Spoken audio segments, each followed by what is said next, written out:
Deux copains, ils sont au bistrot, il y en a un qui dit je suis un salaud, je fais une merde, je me dégoûte, je suis de la merde, je vaux rien. Son pote lui dit mais arrête, te prends pas la tête, arrête de te culpabiliser comme ça. T'es pas le premier toubib à coucher avec une patiente.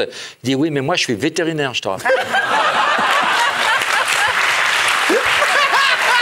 Un mec, il rentre dans le bistrot, il fait « Bonjour monsieur, c'est combien le coca ?»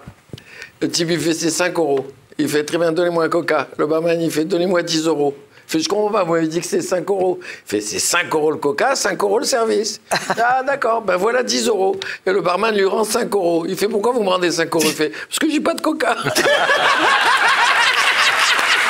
Un braqueur, il rentre dans une banque, le mec, il a vu la Casa del Papel, hein. Ouais. Donc il s'est mis le masque de Dali, il rentre, il fait la caisse vite ou je te bute. Et là, l'élastique du masque, il pète et le masque tombe à terre. Il reprend le masque, il le remet, il dit à la caissière, tu m'as vu, salope, tu m'as vu? T'as vu ma gueule? Elle fait oui, bam, bam, 2 balles dans la tête. Ah ouais. Il regarde le caissier à côté, il fait, tu m'as vu, t'as vu ma gueule? Réponds. Il fait, non, monsieur, je n'ai pas vu votre visage. Tu me prends pour un con, boum, boum, 2 balles dans la tête. Derrière lui, il y a un couple, il dit au mec, tu m'as vu? T'as vu ma gueule? Le mec fait, moi non, mais ma femme, oui. Alors c'est... Un arabe. C'est un arabe. Lui, il a toujours, à chaque fois, il démarre toujours ses blagues. Alors, c'est un arabe. Moi, je me souviens de la dernière fois. Hein. La dernière fois, c'était ça. Ah, oui, oui. C'est un Algérien et un...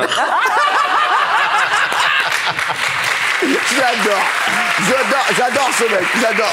On est fan de ce gars, Michel et moi, on est fans de Hans. C'est un Algérien et un Roumain qui font la manche, malheureusement. Un Algérien et un Roumain, c'est rare. Ouais, non, mais il y a des amitiés qui se créent comme ça. Non, mais c'est rare, tu vois, c'est rare. D'habitude, des blagues, elles débarquent toujours. Bah, c'est un Français, un Américain.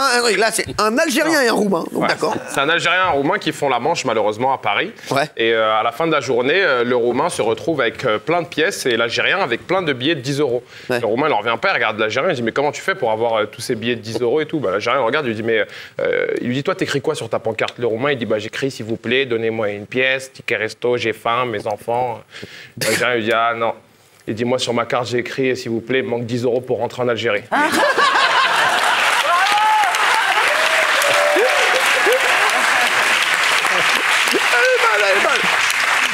C'est très convivial d'applaudir le racisme, j'aime beaucoup. Tu sais, c'est un gamin qui est avec son père et sa mère à table, et le vieux, les maçons, tu sais, des mains épaisses, tu sais, ces Italiens maçons, et les mains épaisses comme tu vois, l'annuaire de la ville de Tokyo, grasse, ce type. Une truffe rouge, mais rouge, tant que le mec il a morflé, le petit lui dit « Mais comment ça se fait que t'as le nez rouge, papa ?» Et lui dit la mobilette pour les chantiers, la grêle, la pluie, la neige, la mobilette. Il lui dit « Mais les pommettes éclatées, violettes, bleues, la mobilette. » À un moment donné, la mère, elle se lève, elle va chercher une bouteille de rouge, elle dit « Fais pas chez ton père, passe-lui la mobilette. »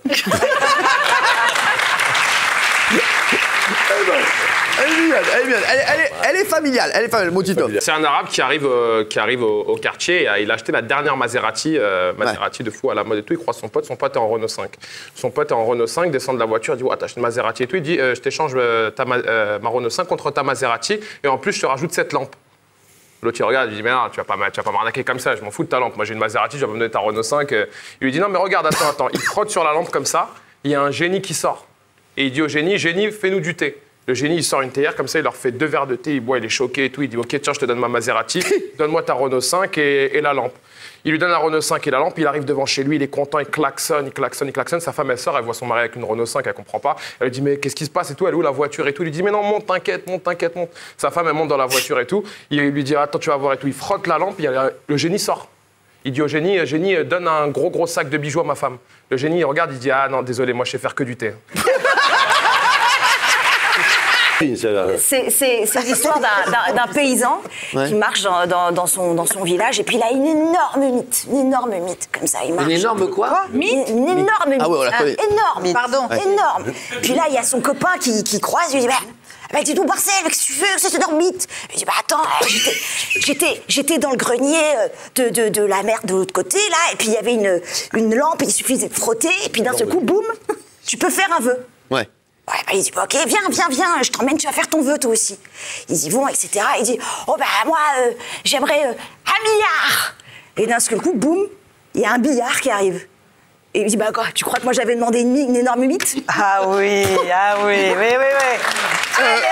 presque bien. Ça passe, mais pour l'instant, c'est le double des clés. Hein, je suis désolé. Hein. Az et après Moscato. J'ai une vanne avec un génie. Et c'est monsieur du chemin, il a 90 piges, tu vois. Mais gaillard. Un vieux costaud, tu vois, un type qui tient la santé, il va chez son toubib. Le toubib dit alors comment ça va, monsieur du chemin? Il dit impeccable, putain, une forme olympique. Toi, je marche, quelques pompes, 2-3 tractions.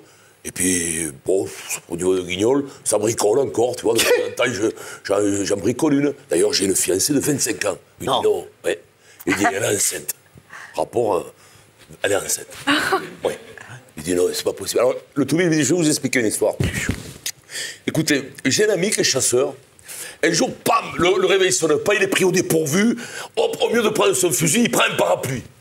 Au bout d'une heure de chasse, un sanglier. Mais un sanglier, tu sais, les sangliers, comme il n'en existe plus, 400 kilos, des défenses d'éléphants, un truc, non pas une trompe, mais un sanglier, quoi. Tu vois, il prend il épaule le parapluie, il tire, pam, il le tue raide. Ah, le vieux du chemin, il lui dit, non mais c'est pas possible, il y a quelqu'un qui a tiré derrière. Et là, le toubib lui dit, c'est justement ça que je voulais vous dire. Moi, j'en ai une. Michel. J'en ai une, elle est Ah ouais, il n'y a que pour moi qui n'applaudit pas comme un fou là derrière. Ok, donc c'est un militaire algérien qui revient de sa caserne parce qu'il avait envie de sa femme. Donc il demande à son commandant 3 jours de congé. Son commandant lui donne 3 jours de congé. Il arrive chez lui, il s'aperçoit que sa femme est indisposée. Elle lui fait comprendre qu'elle est indisposée. Donc il est dégoûté, il dit putain comment je vais faire et tout. Il ne sait pas comment il va faire et il se dit faut que je trouve une solution et tout. Il veut appeler son commandant, mais il y a toute sa famille, sa belle famille chez lui. Du coup, il va parler à son commandant avec des termes un peu militaires. Et donc il appelle son commandant et dit oui, commandant, ici Oméga 11. Problème en bas, attaque, alerte rouge en bas. Prolonger le congé, alerte rouge en bas, prolonger le congé. Et son commandant, il lui répond directement, il dit oui, ici Oméga 11, oui, Oméga 11, je vous entends, oui, attaquez par derrière et revenez immédiatement. C'est un mec, il est sur une autoroute américaine et il a très envie d'aller aux toilettes, donc il s'arrête dans la première station-service. Et donc il est très pressé, il arrive aux toilettes, il se soulage comme ça. Et arrive à côté de lui un black magnifique, un mec d'une beauté comme ça. Et le mec, quand même, c'est plus fort que lui, quoi. Et il jette un petit coup d'œil quand même. Il est en train de pisser, il n'en peut plus. Et donc, à sa grande surprise, il se lave les mains, il attend le mec, il lui dit « Oh, monsieur, vous n'allez pas me croire. On est tatoués exactement de la même manière. Sur votre sexe, vous êtes tatoués comme moi. J'ai vu, pardon, j'ai regardé, mais vraiment, c'était pas par vice. Mais voilà, vous étiez tellement beau et vous avez, comme moi, sur votre sexe, un W et un Y. Je pense que, comme moi, vous avez une magnifique femme qui s'appelle Wendy. » Et donc, le black se retourne vers lui en se lavant la main. Il fait... Ah non, moi pas du tout. Moi j'ai écrit « Welcome to New York City and have a nice day ».